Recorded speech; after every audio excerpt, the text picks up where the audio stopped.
Hi friends, Mahanadi serial next எபிசோடுக்கான review வேணும்னு பார்க்கலாம் வாங்க. சேனலை சப்ஸ்கிரைப் பண்ணிக்கோங்க, மறக்காமல் பெல் ஐகானையும் கிளிக் பண்ணிக்கோங்க. இங்கே நம்ம விஜயும் காவேரியும் பயங்கர ஹாப்பியாக இருக்காங்க. நம்ம விஜய் வந்து காவேரியை சாப்பிட வைக்கிறாங்க. காவேரி உடனே வாமிட் பண்ணிடுறாங்க. இங்கே பாரு காவேரி, இதுக்கப்புறம் நீ வாமிட் பண்ணவே மாட்டேன், உனக்கு பிடிச்சதா நான் சமைச்சு கொடுக்குறேன் அப்படின்னு சொல்லிட்டு நம்ம விஜய் வந்து காவேரிக்கு பிடிச்ச மாதிரி அவங்களே சமைச்சு நம்ம காவேரிக்கு ஊட்டி விடுறாங்க. காவேரி பயங்கர ஹாப்பியோடு சாப்பிட்றாங்க. ஏங்க இப்படி ஒரு தருணம் வரணும்னு சொல்லிட்டு நான் எவ்வளோ நாள் வெயிட் பண்ணிக்கிட்டு இருக்கேன் தெரியுமா? நீங்களும் நானும் ஒன்றா இருக்கணும், என் வயிற்றில் வளர்கிற குழந்தை, அதாவது என் குழந்தைய நீங்கள் தாங்கணும், என்னையும் என் குழந்தையும் தாங்கிக்கணும் அப்படின்னு சொல்லிட்டு எனக்கு எவ்வளோ ஆசையாக இருந்தது தெரியுமா? கங்காக்காவை குமரன் மாமா அவ்வளோ அழகாக பார்த்துப்பார், அதே மாதிரி நீங்களும் என்னை பார்த்துக்கணும்னு சொல்லிட்டு எனக்கு அவ்வளோ ஒரு ஆசை. இப்போ தாங்க அது எல்லாமே நிறைவேறுற மாதிரி இருக்குது. இங்கே பாருடி காவேரி, நீ என் மகாராணி, உன் வயிற்றில் வளர குழந்தை என் இளவரசி அப்படின்னு சொல்கிறாங்க. நீங்கள் 2 பேருமே ரொம்ப சந்தோஷமாக இருக்கணும், உங்களுக்காக தாண்டி நான் இருக்கேன், உங்களுக்கு என்ன வேணுமோ அதை செஞ்சு கொடுக்கறது தானே என்னுடைய கடமை அப்படின்னு சொல்லிட்டு இங்கே நம்ம விஜய் வந்து காவேரியை ரொம்பவே விழுந்து விழுந்து கவனிச்சுக்கிறாங்கன்னே சொல்லலாம். காவேரிக்குமே ரொம்பவே சந்தோஷமாக இருக்குது. சரி காவேரி, நீ சாப்பிட்டாச்சு, நீ போயிட்டு படுத்து தூங்குப்போ அப்படின்னு சொல்கிறாங்க. ஏங்க படிக்கட்டு ஏறணும், எப்படிங்க நான் போய் படுத்து ரெஸ்ட் எடுக்கணுன்னா நீங்கள் இப்போ என்ன பண்ணணும் அப்படின்னு கேட்குறாங்க. உடனே நம்ம விஜயோ காவேரி தூக்கிக்கிட்டு மேலே ரூமுக்கு படிக்கட்டு ஏறி போயிட்டு அவங்கள படுக்க வச்சு பெட்ஷீட்டெல்லாம் போற்றி விடுறாங்க. இங்கே பாரு காவேரி, நிம்மதியாக நீ தூங்கணும் அப்படின்னு சொல்ல, ஏங்க நீங்கள் எங்கேயுமே போகாதீங்க அப்படின்னு சொல்லிட்டு கையை பிடிச்சிக்கிறாங்க. என் பக்கமே இருங்க அப்படின்னு சொல்கிறாங்க. அதுக்கப்புறம் அவங்க 2 பேரும் கொஞ்ச நேரம் அப்படியே ரொமான்ஸ் பண்ணிக்கிட்டு ஜாலியாக அவங்க என்ஜாய் பண்ணுறாங்க. மறுநாள் காலையில் இங்கே சாரதா வந்து அதாவது எக்ஸிபிஷன் நடக்கிற இடத்துக்கு வந்துடுறாங்க. காவேரிக்கு கால் பண்ணாமல் கூட ஒரு 10 மணி போல் வந்துடுறாங்க. இங்கே வந்து பார்த்தா எங்கே எல்லாமே ரெடி பண்ணி வச்சுருக்கா, இந்த காவேரி ஆளவே காணுமே அப்படின்னு சொல்லிட்டு தேடுறாங்க. அங்கே வந்து விஜய் வந்து ஒரு 2 பசங்களை வச்சுருப்பாங்க. அவங்கக்கிட்ட கேட்குறாங்க காவேரி எங்கே போயிட்டா அப்படின்னு சொல்லிட்டு. அவங்க இருந்துட்டு அதுவாம்மா இப்போ தான் ஒரு வேலை விஷயமா போயிருக்காங்க, வந்துடுவாங்க அப்படின்னு சொல்லிட்டு அவங்களுமே சொல்கிறாங்க. அதுக்கப்புறம் இங்கே சாரதா இருந்துட்டு ரொம்ப நேரமாக வெயிட் பண்ணுறாங்க. இவங்க சாரதாவுக்கு தெரியாமல் அந்த பசங்க வந்து விஜய்க்கு கால் பண்ணி இப்படி தான் காவேரி மேடமோட அவங்க அம்மா வந்திருக்காங்க, காவேரி மேடமை கேட்டு ரொம்ப நேரமாக உட்காண்ட்ருக்காங்க அப்படின்னு சொல்கிறாங்க. உடனே விஜய் வந்து இந்த விஷயத்த காவேரி கிட்ட சொல்ல காவேரி ரொம்பவே பதட்டப்படுறாங்க. எங்கள் அம்மாவுக்கு ஏதாவது தெரிஞ்சிச்சுன்னா அவ்வளோதான், இப்போ நம்ம உடனே அங்கே போய் ஆகணுங்க அப்படின்னு சொல்லிட்டு காவேரி வந்து சொல்கிறாங்க. நம்ம விஜய் இருந்துட்டு சரி காவேரி, நீ எதுக்காகவும் கவலைப்படாத, நான் உன்னை கூட்டிகிட்டு போயிட்டு விட்டுறேன் அப்படின்னு சொல்கிறாங்க. அதுக்கப்புறம் அந்த பசங்க கிட்ட சொல்கிறாங்க, அவங்கள கொஞ்ச நேரம் அங்கேயே உட்கார வைங்க, மேடம் வந்துடுவாங்கன்னு சொல்லு அப்படின்னு சொல்கிறாங்க. அதுக்கப்புறம் நம்ம விஜய் வந்து காவேரியை மெதுவாக கூட்டிகிட்டு போயிட்டு விடலாம் அப்படின்னு சொல்லிட்டு கார் ஸ்டார்ட் பண்ணுறாங்க. எங்கே ஃபாஸ்ட்டாக போங்க அப்படின்னு சொல்கிறாங்க. காவேரி, நீ மறந்துட்டியா, உன் வயிற்றில் குழந்தை இருக்குது, அப்புறம் எப்படி நம்ம ஃபாஸ்ட்டாக போக முடியும், நீ எதுக்காகவும் அவசரப்படாத, நான் உன்னை கூட்டிகிட்டு போயிட்டு விடுறேன், உன் அம்மாவுக்கு எந்த சந்தேகமும் வராது அப்படின்னு சொல்கிறாங்க. அதுக்கப்புறம் இங்கே நம்ம காவேரியும் விஜயும் எக்ஸிபிஷன் நடக்கிற இடத்துக்கு போயிடுறாங்க. காவேரியும் விஜயும் ஒன்று சேர்ந்து வரதை பார்த்த சாரதா பயங்கர ஷாக் ஆகுறாங்க. அதே சமயம் அவங்களுக்கு கோபமும் வருது. கிட்ட வந்ததுமே, காவேரி, என்னடி இங்கே நடக்கிற வேலையெல்லாம் விட்டுட்டு இந்த பையன் கூட ஊரை சுற்றிக்கிட்டு இருக்க அப்படின்னு சொல்லிட்டு இங்கே சாரதா பயங்கரமாக கோவப்படுறாங்க. இங்கே காவேரிக்கு என்ன சொல்கிறதுனே தெரியல, ரொம்பவே பதட்டப்படுறாங்க. இங்கே நம்ம விஜய் இருந்துட்டு அத்தை கோவப்படாதீங்க அத்தை, என் பொண்டாட்டியை தானே நான் கொஞ்ச நேரம் கூட்டிகிட்டு வெளியே போயிட்டு வந்தேன், பாவம் ரொம்ப வேலை செஞ்சுட்டா, இந்த கடை போடுறதுக்கு எவ்வளோ கஷ்டப்பட்டிருக்கா, அதனால தான் ஒரு ஜூஸ் வாங்கி கொடுப்போமே அப்படின்றதுக்காக அவளை கூட்டிகிட்டு போயிட்டு ஜூஸ் வாங்கி கொடுத்து கூட்டிகிட்டு வந்தேன், இதெல்லாம் தப்பா அத்தை? இங்கே பாருங்க தம்பி, எங்கள் வேலையை நாங்கள் பார்த்துக்குறோம், அவளுக்கு ஏதாவது வேணும் அப்படின்னா நான் பண்ணிக்கிறேன், நீங்கள் எதுக்காகவும் வராதிங்க, அதான் உங்கள் வீட்லேயே 1008 பிரச்சனை நடந்துக்கிட்டு இருக்குல்ல, அந்த பிரச்சனையை போய் பாருங்கள், திரும்பவும் என் பொண்ணு யார் முன்னாடியும் அசிங்கப்படக்கூடாது, உங்களால் அவள் நிறைய அவமானத்தை பார்த்துட்டா, இதுக்கப்புறமும் நீங்கள் அவள் வாழ்க்கையில் வந்து திரும்பவும் அவள் வாழ்க்கையை அழிக்கணும்னு பார்க்காதீங்க, அவள் வாழ்க்கையை நல்லபடியாக அமைச்சு கொடுக்க வேண்டியது என்னுடைய பொறுப்பு, அவள் எப்படி இருக்கணும் என்ன இருக்கணும்ன்ட்டு அதை நான் பார்த்துக்கிறேன், நீங்கள் தயவு செஞ்சு என் பொண்ணு வாழ்க்கையில் திரும்ப வராதிங்க அப்படின்னு சொல்லிட்டு நம்ம சாரதா சொல்கிறாங்க. இங்கே விஜய் இருந்துட்டு, என்ன அத்தை பேசுகிறீங்க, நல்ல வாழ்க்கை அமைச்சு கொடுக்குறேன்னு சொல்கிறீங்க, அப்போது என் வாழ்க்கை என்ன ஆகுது, காவேரி தான் உலகம்னு சொல்லிட்டு நான் இருக்கேன். அப்படி இருக்கிறப்ப நீங்கள் என்னடானா காவேரிக்கு நல்ல வாழ்க்கை அமைச்சு கொடுக்குறேன் அப்படின்னு சொல்கிறீங்க. இங்கே பாருங்க அத்தை, நீங்கள் பேசுகிறது ரொம்ப ரொம்ப தப்பு. அதுக்கப்புறம் ஒரு விஷயம் தெரிய வந்துச்சு அப்படின்னா நீங்கள் ரொம்ப ரொம்ப வருத்தப்படுவீங்க. இங்கே பாருங்கள் தம்பி, அப்படி வருத்தப்படுற மாதிரி எந்த விஷயமும் நடக்காது. அப்படி நடந்துச்சுன்னா நான் பார்த்துக்கிறேன். நீங்கள் தயவு செஞ்சு இந்த இடத்த விட்டு கிளம்புங்க அப்படின்னு சொல்கிறாங்க. நம்ம காவேரி இருந்துட்டு, இங்கே போயிடுங்க அப்படின்னு சொல்லிட்டு சைகையாக சொல்கிறாங்க. சரி காவேரி, நான் கிளம்புறேன், அதுக்கப்புறம் கொஞ்ச நேரம் கழித்து நான் வருவேன் அப்படின்னு சொல்லிட்டு இங்கே விஜய் வந்து போயிடுறாங்க. எங்கள் காவேரி வந்து ரொம்பவே பயப்படுறாங்க. ஐயோ அம்மா திட்டுமோ அப்படின்னு சொல்லிட்டு ரொம்பவே பதட்டப்படுறாங்க. நம்ம காவேரி கிட்ட, இங்கே பார் காவேரி, உனக்கு எத்தனை டைம் பட்டாலும் புத்தி வராதில்ல. உன்னை அந்த வெண்ணிலா எவ்வளோலாம் அவமானப்படுத்தினா, ஊரே அசிங்கமாக பார்க்குது, வெளியே தலை காட்டவே முடியல. அப்படி இருக்கிறப்ப திரும்பவும் அந்த பையன் கூட எதுக்காக நீ பேசுகிற? வேண்டாம் காவேரி, அந்த பையனோட சகவாசமே உனக்கு வேண்டவே வேண்டாம், சொல்லிட்டேன் பார்த்துக்கோ அப்படின்னு சொல்கிறாங்க. நம்ம காவேரியோ, சரிம்மா நீங்கள் வாங்க நம்ம வேலையை பார்ப்போம், நிறைய வேலை இருக்குல்ல அப்படின்னு சொல்லிட்டு அவங்க வேலையை பார்த்துக்கிட்டு இருக்காங்க. இன்னொரு சைடுங்க நம்ம விஜய் வந்து தாத்தா கிட்ட போயிட்டு காவேரி ப்ரெக்னெண்ட்டாக இருக்கிற விஷயத்த சொல்கிறாங்க. தாத்தாக்கு அவ்வளோ சந்தோஷம். என்னப்பா விஜய், நீ சொல்கிறது உண்மையா? காவேரி ப்ரெக்னெண்ட்டாக இருக்காளா? ஐயோ, இதை கேட்கவே எவ்வளோ இனிமையாக இருக்குது, ரொம்ப சந்தோஷமாக இருக்குப்பா விஜய். எவ்வளோ பிரச்சனை போய்கிட்டு இருக்கு, இந்த வெண்ணிலா உன்னை விட்டு போவானான்னு சொல்லிட்டு பிடிவாதமாக இருக்கா. இந்த டைமில் உனக்கு ஒரு நல்ல விஷயம் நடந்திருக்கு. இந்த விஷயத்தினால, அதாவது உனக்கு குழந்தை பிறக்க போகுது அப்படின்னு தெரிஞ்சாவே கண்டிப்பாக இந்த ஒரு பிரச்சனைக்கு முடிவு கட்டிடலாம் அப்படின்னு சொல்லி ரொம்பவே சந்தோஷமாக பேசிக்கிட்டு இருக்காங்க. நம்ம பாட்டிக்குமே பயங்கர சந்தோஷம். உடனே நம்ம விஜய் இருந்துட்டு, தாத்தா பாட்டி, நீங்கள் 2 பேரும் எதுக்காகவும் கவலைப்படக்கூடாது. இந்த வீட்டுக்கு ஒரு குட்டி பாப்பா வரப்போகுது. அந்த குட்டி பாப்பாவை பார்த்துக்க வேண்டிய பொறுப்பு மட்டும்தான் உங்களுக்கு இருக்குது. மற்றபடி அதை இதை நினச்சி நீங்கள் எதுக்காகவும் கவலைப்படக்கூடாது. வெண்ணிலா விஷயத்த நான் பார்த்துக்கிறேன். கண்டிப்பாக வெண்ணிலா புரிஞ்சுக்கிட்டு போயிடுவான்னு தான் நினைக்கிறேன். போயிட்டு நான் வெண்ணிலா கிட்ட பேசுகிறேன் அப்படின்னு சொல்கிறாங்க. டேய் விஜய், அம்மா காவேரி ஏண்டா அங்கேயே விட்டுட்டு வந்துட்டியா? காவேரி கூட்டிகிட்டு வந்திருக்கலாம்ல அப்படின்னு சொல்லி கேட்குறாங்க. காவேரியை பார்க்கணும் போல இருக்குது அப்படின்னு சொல்கிறாங்க. அதுவா தாத்தா, அவள் வெண்ணிலா பிரச்சனை முடிகிற வரைக்கும் இங்கே வரக்கூடாதுன்னு இருக்கா. வெண்ணிலா எப்போ இந்த வீட்டை விட்டு போகிறாளோ அப்போ தான் காவேரி இங்கே வருவேன் அப்படின்னு சொல்லியிருக்கா தாத்தா. அது மட்டும் இல்லாமல் ஒரு எக்ஸிபிஷன் நடக்குது, அங்கே அவங்க கடை போட்டிருக்காங்க, அப்பள கடை போட்டிருக்காங்க அப்படின்னு சொல்கிறாங்க. உடனே நம்ம பாட்டி இருந்துட்டு, என்னப்பா விஜய், காவேரி மாசமாக இருக்கான்னு சொல்கிற, அப்புறம் எதுக்காக அவளை அங்கே கடையை நடத்திக்க சொல்லி சொல்லிட்டு வந்த? அவளை வீட்டில் ரெஸ்ட் எடுக்க வைக்கலாம்ல, வயிற்றில் குழந்தைய வச்சுக்கிட்டு இருக்கா, அப்புறம் எப்படிப்பா அவளை அங்கே விட்டுட்டு வந்த அப்படின்னு சொல்லிட்டு இங்கே நம்ம பாட்டி கேட்குறாங்க. அதெல்லாம் ஒன்றும் ஆகாது பாட்டி, நல்லபடியாக வேலை செஞ்சால் தானே குழந்தையுமே நல்லபடியாக பிறக்கும். அந்த காலத்துலலாம் நீங்கள்லாம் எவ்வளோ வேலை செஞ்சுருப்பீங்க அப்படின்னு சொல்கிறாங்க. உடனே பாட்டிமா இருந்துட்டு, அந்த காலம் மாதிரியே இந்த காலம் இருக்குது, அப்பைக்கும் இப்பைக்கும் ரொம்பவே வித்தியாசம்ப்பா. இப்போல்லாம் மாசமாக இருக்கிறவங்க நல்லபடியாக ரெஸ்ட் எடுத்து நல்லா சாப்பிட்டு எந்த வேலையும் செய்யாமல் இருந்தால் தான் நார்மலாக பிரசவம் நடக்குது. இல்லைனா என்னென்னமோ சொல்கிறாங்க, பயம் தானே அப்படின்னு சொல்லிட்டு இங்கே நம்ம பாட்டிமா வந்து சொல்கிறாங்க. அதெல்லாம் ஒன்றும் நடக்காது பாட்டி, காவேரியோட நல்ல மனசுக்கு எல்லாமே நல்லபடியாக தான் நடக்கும் அப்படின்னு சொல்லி நம்ம விஜயுமே சொல்கிறாங்க. சரிங்க பாட்டி, நான் வெண்ணிலாவை பார்த்து பேசிட்டு வந்துடுறேன் அப்படின்னு சொல்லிட்டு வெண்ணிலா அவங்க ரூமுக்கு போகிறாங்க. அங்கே போனால் ராகினியும் வெண்ணிலாவும் உட்காந்து பேசிக்கிட்டு இருக்காங்க. அப்போவே நம்ம விஜய்க்கு புரியுது, வெண்ணிலாவை நல்லா ஏற்றி விட்டுருக்கா இந்த ராகினி, என்னெல்லாம் சொல்லி வச்சுருக்காளோ, அவள் என்ன சொன்னாலும் சரி பார்த்துக்கலாம் எதுவாக இருந்தாலும். ஏய் ராகினி, உனக்கு வேறு வேலையே இல்லையா? எதுக்காக வெண்ணிலா கிட்ட வந்து உட்காந்துட்ருக்க? போயிட்டு வீட்டில் ஏதாவது வேலை இருந்தால் பாரு. சும்மா தேவையில்லாதெல்லாம் வெண்ணிலா கிட்ட பேசி அவள் மனசை மாற்ற பார்க்காத. அவளை என்னமோ நல்லவதான், ஆனால் அவள் மனசை பேசி அவளை கெடுத்து வச்சுருக்கீங்க நீங்கள் அப்படின்னு சொல்லிட்டு இங்கே விஜய் வந்து திட்டுறாங்க. நம்ம ராகினி இருந்துட்டு, என்ன விஜய், வெண்ணிலா தனியாகவே இருக்காங்க, அதனால தான் சும்மா உட்காந்துட்ருக்கேன், அவங்களுக்கும் போர் அடிக்காதா? சும்மா டைம் பாஸ் ஆகுமே அப்படின்றதுக்காக தான் அவங்க கூட உட்காந்து சும்மா பேசிக்கிட்டு இருக்கேன், பேசுகிறது கூட தப்பா? சரி எனக்கு என்ன, நான் போகிறேன் அப்படின்னு சொல்லிட்டு ராகினி வந்து போயிடுறாங்க.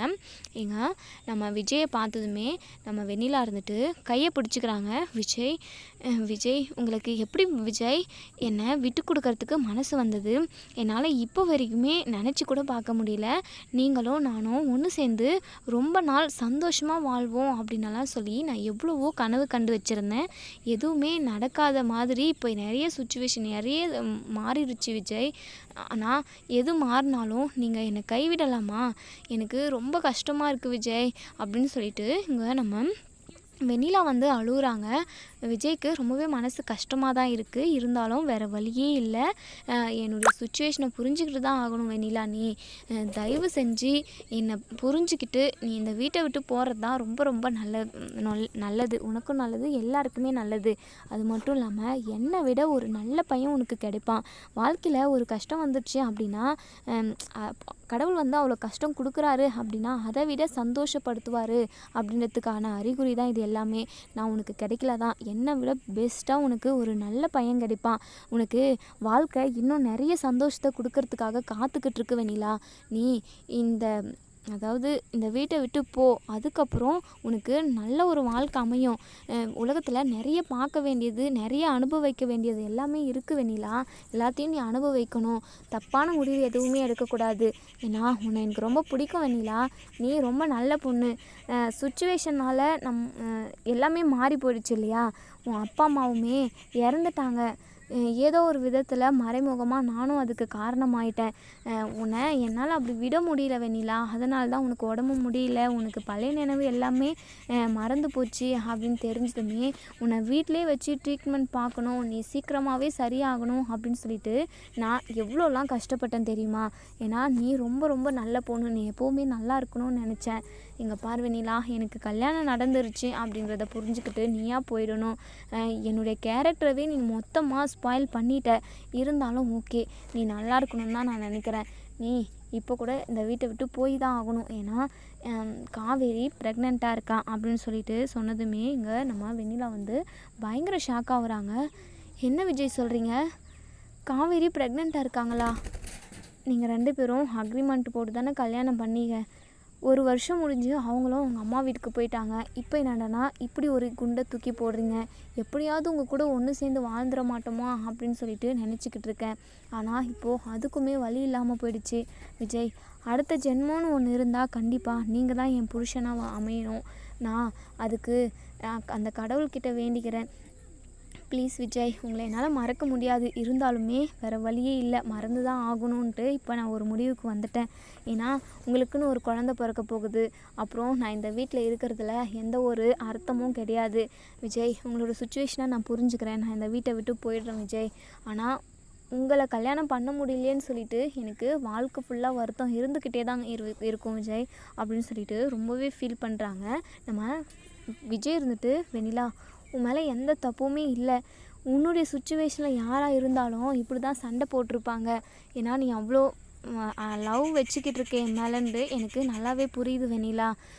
இருந்தாலும் நீ கிடைக்கவே மாட்டேன், நீ திரும்ப வரவே மாட்டேன்ற ஒரு சுச்சுவேஷனில் தான் என் தாத்தா பாட்டிக்காக நான் கல்யாணம் பண்ணேன். அதுவே எனக்கு பிடிச்சி போயிடுச்சு. அதே சமயம் எனக்குன்னு இப்போ ஒரு குழந்தைன்னு வரப்போகுது, குடும்பமாக மாறிடுச்சு. இதுக்கப்புறமும் உன்னை என் வாழ்க்கையில் சேர்த்துக்கிறதுன்றது நடக்காத காரியம். இப்படியோ நீயும் புரிஞ்சுக்கிட்ட வெண்ணிலா. உன் அப்பா அம்மா இல்லாமல் நீ ரொம்ப கஷ்டப்படுவோன்னு எனக்கு நல்லாவே தோணுது. கண்டிப்பாக உன் வாழ்க்கை அழகாக நல்லபடியாக மாறும் வெண்ணிலா. உனக்கு என்ன உதவினாலும் என்கிட்ட நீ தயங்காமல் கேட்கலாம். இப்போ கூட நான் உனக்கு எல்லாமே செய்கிறதுக்கு ரெடியாக தான் இருக்கேன் வெண்ணிலா அப்படின்னு சொல்லிட்டு சொல்கிறாங்க. நம்ம வெண்ணிலாவுக்குமே பயங்கரமாக அழுக வருது. நம்ம விஜயை வந்து அடைய முடியாமல் போயிடுச்சு. விஜய் கூட ஒன்று சேர்ந்து வாழலான்னு சொல்லிட்டு எவ்வளோலாம் கனவு கண்டு வச்சுருந்தோம், எல்லாமே சதஞ்சு போயிடுச்சு அப்படின்னு சொல்லிட்டு இங்கே நம்ம வெண்ணிலா பயங்கரமாக ஃபீல் பண்ணுறாங்க. அதுக்கப்புறம் சரிங்க விஜய், நான் நாளைக்கே இந்த வீட்டை விட்டு கிளம்பிடுறேன் அப்படின்னு சொல்கிறாங்க. அதுக்கப்புறம் இந்த விஷயமெல்லாம் இங்கே ராகினிக்கு தெரிய வருது. அதாவது காவேரி ப்ரெக்னெண்ட்டாக இருக்கிற விஷயம். பயங்கரமாக வயிற்றெரிச்சல் அவங்களுக்கு. இந்த காவேரி ப்ரெக்னென்ட் ஆகிட்டாளா, இதுக்கப்புறம் இந்த விஜயும் காவேரியும் பிரிக்க முடியாதா, இவங்க 2 பேரும் ஒன்று சேர்ந்துருவாங்களா அப்படின்னு சொல்லிட்டு பயங்கர டென்ஷனில் இருக்காங்க. அதுக்கப்புறம் எங்கள் தாத்தாவும் பாட்டியும் யோசிக்கிறாங்க, பேசியும் செய்கிறாங்க. ஏங்க, காவேரி தான் இப்போ மாசமாக இருக்கா, அப்புறம் ஏன் அவங்க வீட்டிலே இருக்கணும், நம்ம காவேரியை நம்ம வீட்டுக்கே கூட்டிகிட்டு வந்துடுவோங்க அப்படின்னு சொல்கிறாங்க. எங்கள் தாத்தாவுமே நானும் அதை தான் கல்யாணி யோசிச்சுக்கிட்டு இருந்தேன். காவேரி இந்த வீட்டில் இருக்கிறது தான் சரி. சரி வா, நீயும் நானும் போயிட்டு காவேரி அவங்க அம்மா வீட்டில் பேசி நம்ம காவேரியை இந்த வீட்டுக்கே கூட்டிகிட்டு வந்துடுவோம் அப்படின்னு சொல்கிறாங்க. அதே சமயம் அன்றைக்கி காலையில் தான் நம்ம வெண்ணிலாவுமே அவங்க வீட்டுக்கு கிளம்புறேன் அப்படின்னு சொல்லியிருப்பாங்க. ட்ரெஸ் எல்லாத்தையுமே பேக் பண்ணிக்கிட்டு இருக்காங்க. இன்னொரு சைடு தாத்தாவும் பாட்டியும் சாரதா அவங்க வீட்டுக்கு போகிறாங்க. அங்கே காவேரி வந்து அதாவது தண்ணி குடம் எடுத்துகிட்டு வரதுக்காக போகிறாங்க. அப்போ தான் தண்ணியில் குழாயில் பிடிச்சிக்கிட்டு இருக்காங்க, தூக்க போகிறாங்க. உடனே கல்யாணி இருந்துட்டு, ஏம்மா காவேரி, நீ இந்த நேரத்தில் தண்ணி குடமெல்லாம் தூக்கக்கூடாதும்மா, ரொம்ப கேர்ஃபுல்லாக இருக்கணும், கூட நான் தூக்கிக்கிறேன் அப்படின்னு சொல்ல, வேண்டாம் பாட்டி நான் தூக்கிக்கிறேன் விடுங்க அப்படின்னு சொல்கிறாங்க. இல்லைம்மா நீ இதெல்லாம் தூக்கக்கூடாது, வெயிட்டெல்லாம் தூக்கவே கூடாது அப்படின்னு சொல்லிட்டு நம்ம பாட்டிமா வந்து குடத்தை தூக்கிக்கிட்டு மேலே போகிறாங்க. சாரதா அதை பார்த்துட்டு, ஏம்மா நீங்கள் எதுக்காகம்மா இந்த வேலையெல்லாம் செய்கிறீங்க, விடுங்கம்மா நாங்கள் பார்த்துக்குறோம் அப்படின்னு சொல்கிறாங்க. வாங்கம்மா உட்காருங்க அப்படின்னு சொல்கிறாங்க. அதுக்கப்புறம் தண்ணி கொண்டு வந்து கொடுக்குறாங்க. என்னம்மா திடீர்னு வந்திருக்கீங்க, அது மட்டும் இல்லாமல் எவ்வளவோ பிரச்சனை போய்கிட்டு இருக்கு, அதுக்காக உங்களை நீங்கள் இந்த வீட்டில் வரக்கூடாது, வீட்டுக்கெல்லாம் வரக்கூடாதுனால நான் எதுவுமே சொல்ல கிடையாது. இருந்தாலும் விஜய்க்கும் காவேரிக்கும் இருக்கிற பந்தத்தை நாங்கள் முடிச்சுக்கலான்னு தான் இருக்கோம். முடிஞ்சிருச்சு, அவங்க 2 பேரும் இனி ஒன்று சேர்ந்து வாழ மாட்டாங்கன்ற ஒரு சுச்சுவேஷனில் தானே நாங்கள் தனியாக பிரிஞ்சு வந்துட்டோம். திரும்பவும் நீங்கள் இந்த வீட்டுக்கு வந்து சொந்தம் கொண்டாடிக்கிட்டு இருக்கிறதுல எனக்கு சுத்தமாக விருப்பம் இல்லைங்க அப்படின்னு சொல்கிறாங்க.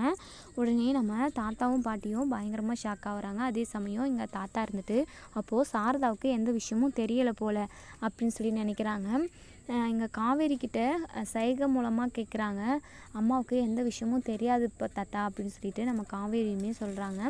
அதுக்கப்புறம் சாரதா உங்ககிட்ட ஒரு முக்கியமான விஷயம் பேசுகிறதுக்கு வந்துக்கிறோம் அப்படின்னு சொல்லிட்டு நிறைய ஃப்ரூட்ஸ் எல்லாம் வாங்கிட்டு வந்திருக்காங்க, ஒரு தாமாலம் மாதிரி கொண்டு வாமா அப்படின்னு சொல்லி கேட்குறாங்க.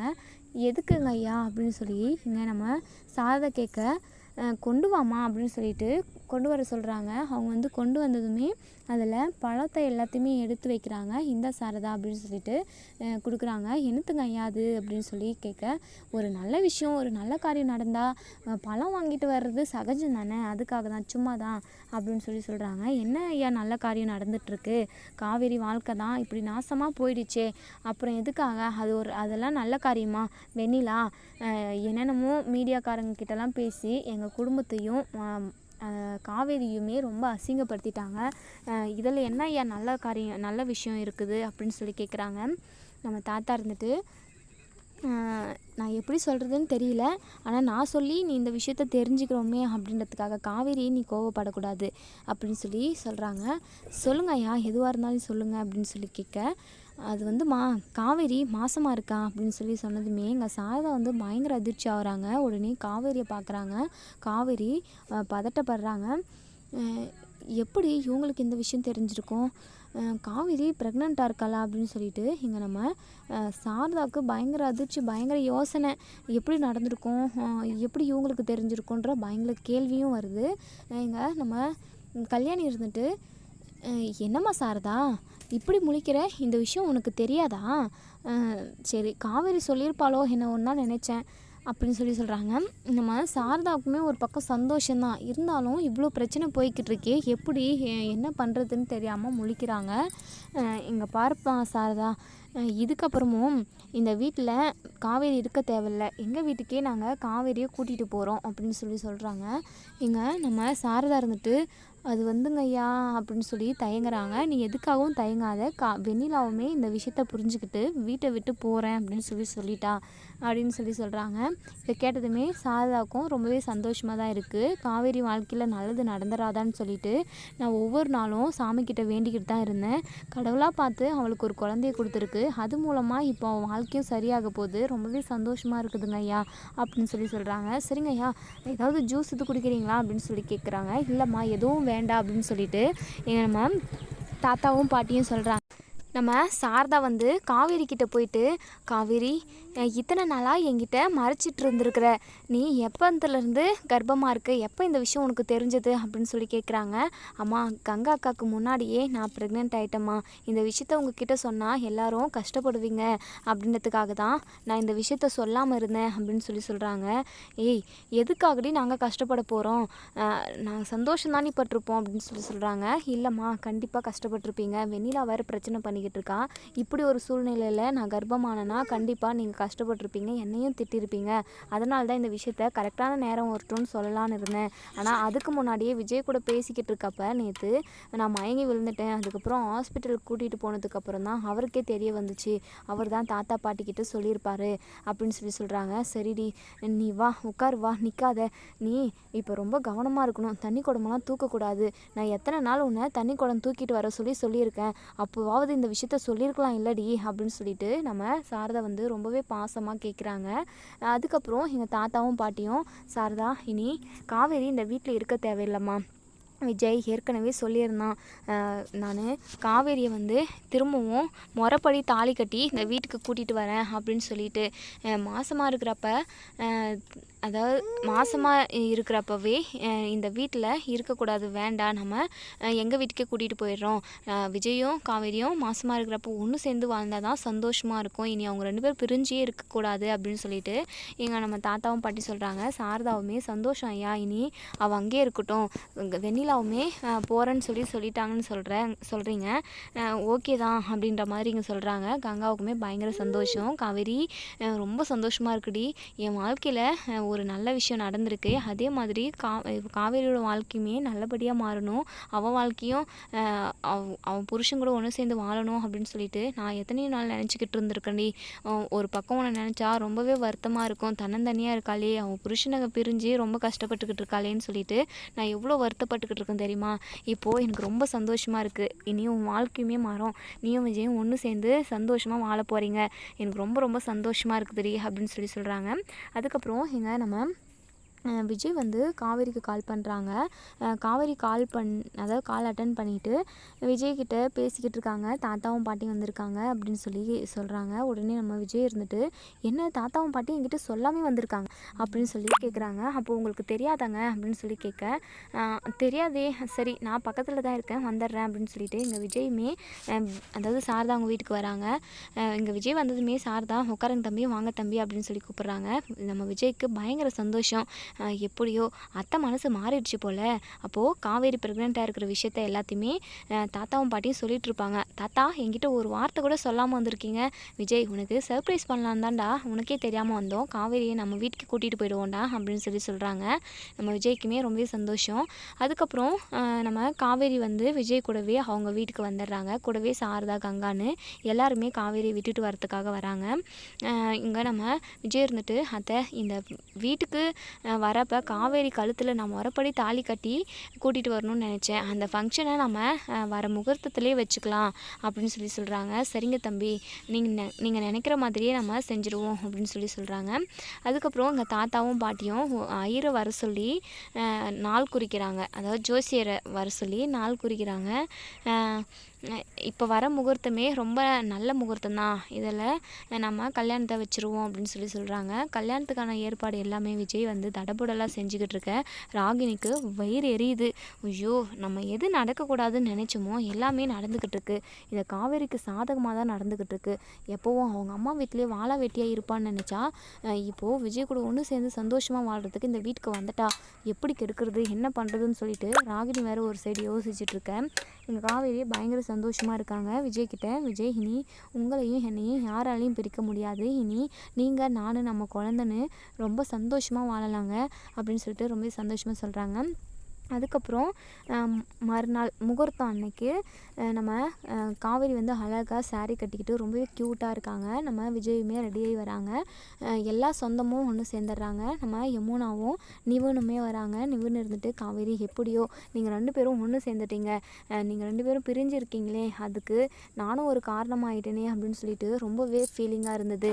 இப்போது எனக்கு ரொம்ப சந்தோஷமாக இருக்குது. நீங்கள் 2 பேரும் எப்போவும் பிரியக்கூடாது, சந்தோஷமாக வாழணும் அப்படின்னு சொல்கிறாங்க. யமுனாவுமே அக்கா எப்படியோ உன் வாழ்க்கை சரியாயிடுச்சு அப்படின்னு சொல்லிட்டு நினைக்கிறாங்க. யமுனா வந்து ரொம்ப சந்தோஷமாக இருக்காங்க. ஏன்னா எப்படியோ கங்கா அதாவது காவேரி அக்கா விஜய் மாமா கூட சேர்ந்துட்டாங்க, நம்ம வாழ்க்கைக்கு இனி எந்த பிரச்சனையும் வராது அப்படின்னு சொல்லிட்டு இங்கே யமுனா சந்தோஷப்படுறாங்க. கேவலமான புத்தி பிடிச்ச யமுனா வந்து இப்படி தான் யோசிப்பாங்க. அதாவது அக்கா கூட பிறந்த அக்கா அப்படின்னு சொல்லிட்டு சுத்தமாக அவங்களுக்கு பாசமே இல்லை. காவேரி நம்ம யமுனாவுக்காக எவ்வளோலாம் செஞ்சுருப்பாங்க, அது எதுவுமே அவங்க வந்து நினச்சி கூட பார்க்கறதில்ல. அவங்க வாழ்க்கை நல்லா இருக்கணும் அப்படின்றது மட்டும்தான். இப்போது ராகினிக்கு பயங்கரமாக டென்ஷன் ஆகுது. ராகினி முகத்தில் கரியை பூசிட்டு நம்ம விஜயும் காவேரி